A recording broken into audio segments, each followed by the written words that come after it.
Small government makes for big citizens who own their homes, build their dreams, raise their families, look out for their neighbors, and earn powerful paychecks and savings free from inflation and overtaxation. We will restore Canada's promise in a country where it doesn't matter who you love, or if your name is Smith or Singh, Martin or Mohammed, Chang or Charles. A country where the dreamer, the farmer, the worker, the entrepreneur, the survivor, the fighter, the ones who get knocked down but keep getting back up and keep going can achieve their purpose. A country where the son of a teenage mother adopted by 2 teachers can dare to run for Prime Minister of Canada. Hi, I'm Matt. And I'm Guy.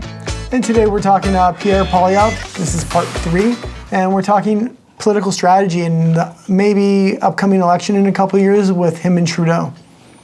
So we've seen a little bit within the internal conservative, his strategy for the head of the Conservative Party, but he has done some really good things that I think, for example, Erin O'Toole lacked, and that have been used especially in the States. But one of the main things he's been doing is really using his social media and getting his message out there through different channels that are not just the mainstream state party news outlets. And I think that also gives him a very unique opportunity to put his points out there and not have them distorted by traditional media like they are being distorted by traditional media right now.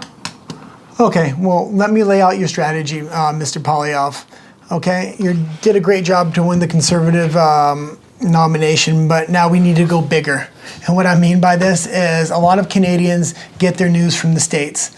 So just like you've used independent social media people on YouTube and in Canada and things like this, the United States is a lot more developed. They have Daily Wire, they have networks that are taking over the mainstream. And you have somebody named Jordan Peterson. I'm sure you know who he is. He's well connected into all of the alternative media in the States. And when it comes to election time, I'm sure he'll hook you in to all the people that you need to be interviewed by so you can be seen by Canadians. Also, you obviously want to continue to do what you're doing. If there's Canadian content creators, interview with them. It's a great way to get your messaging out, but you've kind of done that already.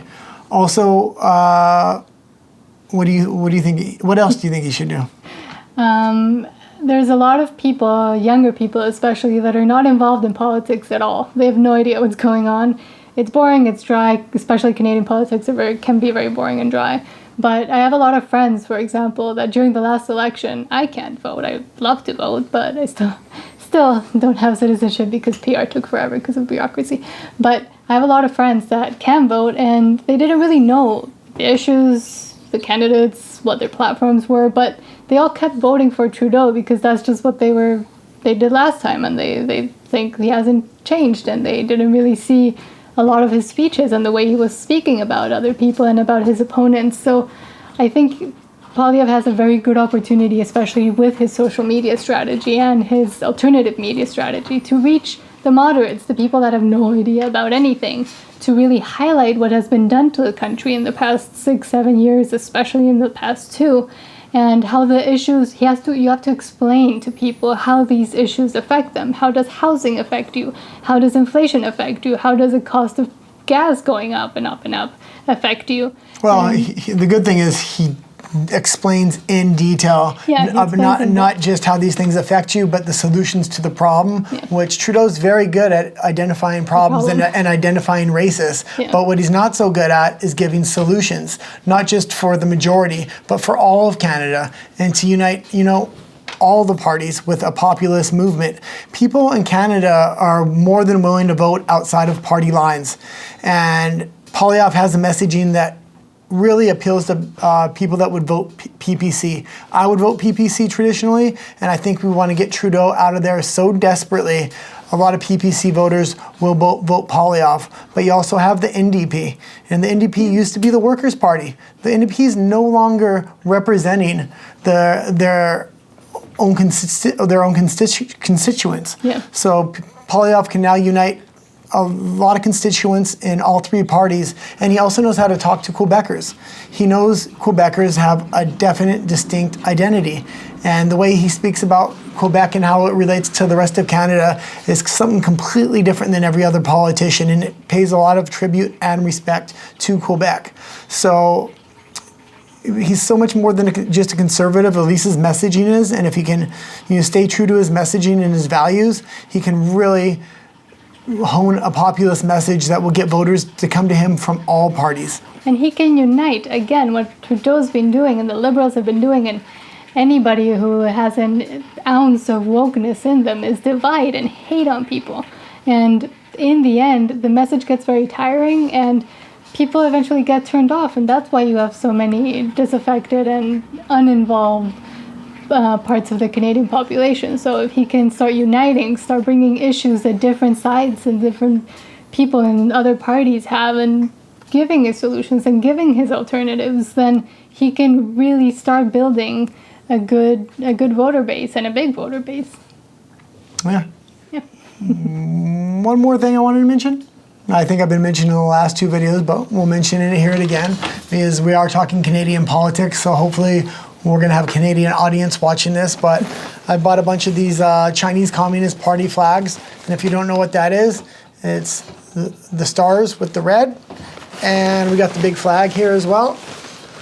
And I got about 50 of these sitting in my room. And next time Justin Trudeau plans to come to Vancouver and give a public speech, you're going to see me and a bunch of other people out there with these flags showing our support for Justin Trudeau, King Trudeau as we call him.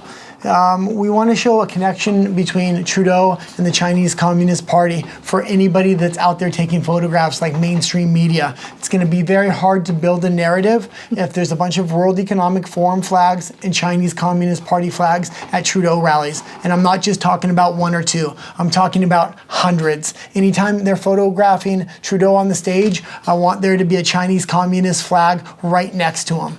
So he's not going to be able to deny it, and he's going to have to address the issue. And when he addresses the issue, I'm hoping Poilievre will address him with facts, because he's got a long track record of supporting the Chinese Communist Party. Of being led by the Chinese Communist Party and the World Economic Forum. And selling out Canada for it. It's absolutely ridiculous. Yeah. Well, please get your Chinese Communist Party flag and go to a Justin Trudeau rally. That is if he has the balls to speak in public. Because as we know, he's been getting booed down. And I was going to keep my little project with the Chinese flag secret, because I wanted to be the first to do at one of his rallies, but I'm not sure he's even going to speak in public.